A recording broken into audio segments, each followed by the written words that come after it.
Hi అండి, welcome to Anita foods. ఈరోజు నేను మష్రూమ్ క్యాప్సికమ్ కర్రీ ప్రిపేర్ చేస్తున్నాను. దీనికోసం మష్రూమ్స్ అంటే పుట్టగొడుగులు తీసుకుని శుభ్రంగా క్లీన్ చేసుకోవాలి. ఇలా పైన పొర అంతా తీసేసి ఇప్పుడు కొద్దిగా సాల్ట్ వాటర్లో కూడా ఒకసారి కడిగేసుకోవాలి. ఇప్పుడు ఇలాగ చిన్న చిన్న పీసెస్ లాగా కట్ చేసుకోవాలి. కట్ చేసుకుని మళ్ళీ కొద్దిగా సాల్ట్ వాటర్లో వేసేసుకుంటే సరిపోతుంది. ఇప్పుడు క్యాప్సికమ్, టమోటా, ఉల్లిపాయ చిన్న ముక్కలుగా కట్ చేసి పెట్టుకోవాలి.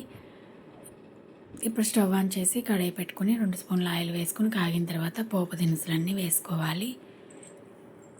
అవి కూడా కాగిన తర్వాత కొద్దిగా కరివేపాకు, ఉల్లి తరుగు వేసేసుకుని కొద్దిగా సాల్ట్ వేసేసుకుని పసుపు కూడా వేసుకుని కొద్దిసేపు కలుపుకోవాలి.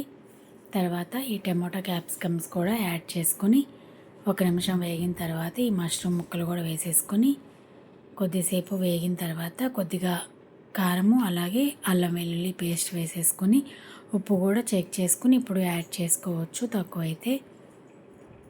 ఇలాగా కొద్దిసేపు దీనికి వాటర్ ఇంకా యాడ్ చేయక్కర్లేదు, దీనిలో ఉన్న వాటర్కి ఉడుకుతుందనమాట. కొద్దిగా మసాలా పౌడర్ చల్లి కొత్తిమీర తరుగు చల్లి దించేసుకోవడమే. Thank you so much for watching my video.